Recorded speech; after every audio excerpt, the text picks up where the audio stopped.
going on to the next thing. We're just gonna talk. It's just gonna be a brief one because it's not really anything like topic wise, but like how to get in contact with us, how to get be a part of the show, become a guest on the show, maybe even like call in and do like a voice thing because we got mics. We can voice you in through here.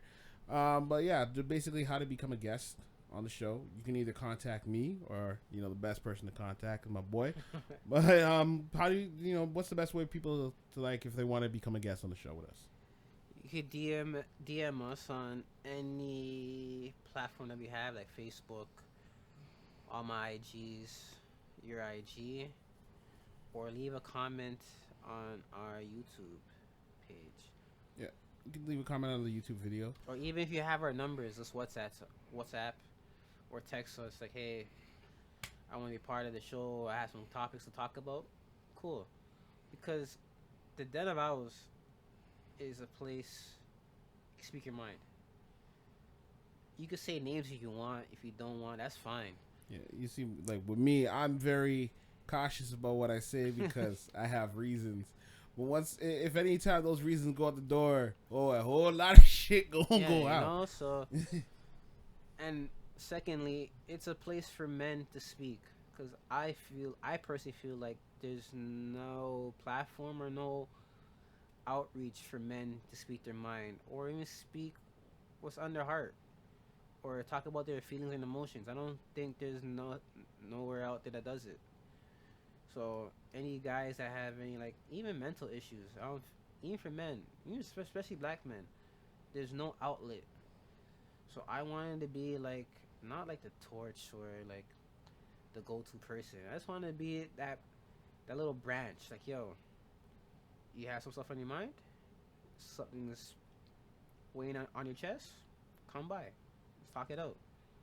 That's how I really wanted this to pop off, especially in relationships. Like nowadays, dudes are getting the short end of the sticks. I'm not talking about me personally, but I'm saying in general. A lot of guys are just getting shafted, and they don't know why, what, or what happened. So let's talk about it. I'll tell you my points, where you went wrong, and where you could fix, and vice versa. This is an open community, especially for men. So that is what it is. Females are welcomed. It's not like we don't hate women. Like even that too. We don't hate women. We love them. We're just not in love with them. Simple. True. So right now we're gonna get on to our final thoughts of the day. So there was a final thought that I brought up earlier on. No rant? My little rant that I'll be going into. It all depends. If you want to go first, go first. I got no rant. Huh? You got no rant? All right. Here's my final thought of the day. This is my rant. I had a conversation with my mom earlier on today because we were talking about the economy. Like that's one of the things I was like, just brought up earlier on. Yeah. And I have this theory that I go by.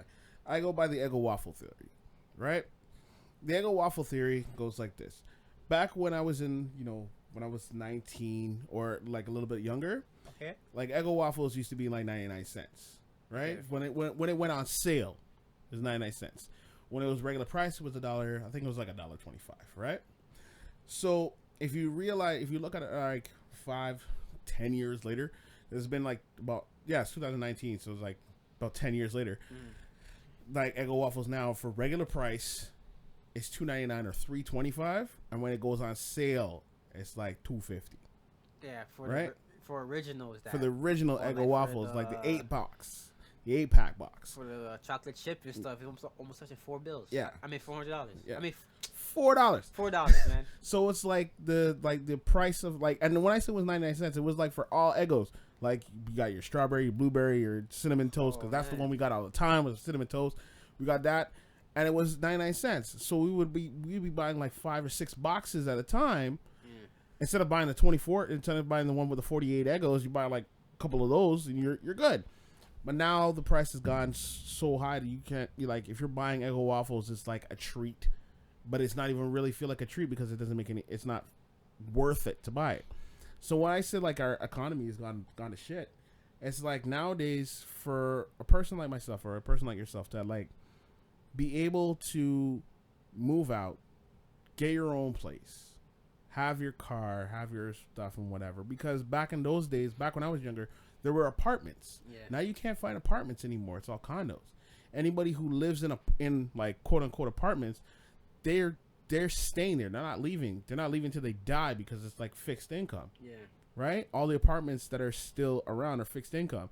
And now they're trying to kill all those apartments so they can build up condos. You can't really find an apartment anymore. And because it's like that, you like the only way for you to be able to like live on your own is to not really live on your own. You're living with people to be able to you have to have roommates to be able to have your just your own bedroom and a kitchen where you're not really getting an apartment to yourself. You're not getting to live on your own. You're having to do this with other people. So it's like with our economy, it's like now everything's gone up in price, but things aren't going like, but the pay isn't going up to match the price of how everything's gone up. And you see like how they were trying to make the pay gap better, like by raising people's incomes to fit our economy.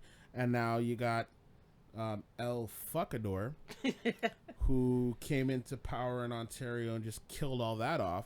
So like everybody's pretty much screwed because it went up to $15. I think it was like it went up to $15 an hour, and he killed it at that point. Jeez. So minimum wage is 15. It was supposed to go up to $17 an hour, but he killed it at 15. So it's like we're all fucked. And so my issue is that it's like how are they like how are we doing things for my generation plus the generation that's coming out of schools now? Like we're not making life for the younger people. Plus they consider like I hate the fact I thought I was Generation X, and they say no, you're a millennial. I'm like, I don't feel like a millennial because a lot of the stuff that I see the millennials do are like, this is stupid. Like I have my own opinions on that, and I think a lot of that stuff is bullshit. But we're not giving people the ability and the chance to survive and to thrive. It's like you're having to work to be able to sustain these things on your own. You have to be either making $50,000 to $70,000 a year to be able to survive on your own, or working 2 jobs. Yeah.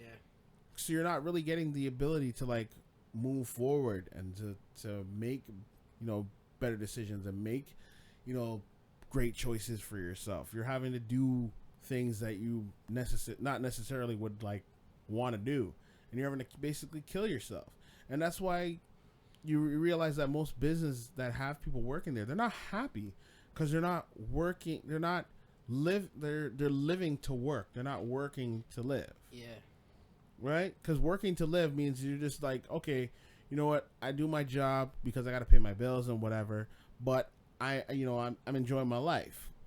But no, right now they're living to work. Like they have to work every single day. They have to do all this stuff just so they can survive. And when they have a day off, it's like, oh my God, I got this day off, but they can't do whatever they need to do because it's like you're trying to catch up on sleep. You're trying to do this, and you're trying to do that, and so you're miserable. And when you see your paycheck, it's not equaling out. When you're like, it's serious. You see your paycheck, you put in you put in so much work, and then you see your paycheck, and it's like this doesn't balance out to what I did. I don't feel like I'm making what I should be making. It's like I'm working 96 hours, and this is all I got. Taxes and all that stuff, yeah, and then it's like even like for myself, like I make $16 an hour and I work 96 hours, and I see it like my paycheck is like 1,500, which is like, oh yeah, that's great, I got 1,500, but I had to work 96 hours just so I can get this. Like I had to kill myself just so I got this. I had to literally murder myself. That's wild.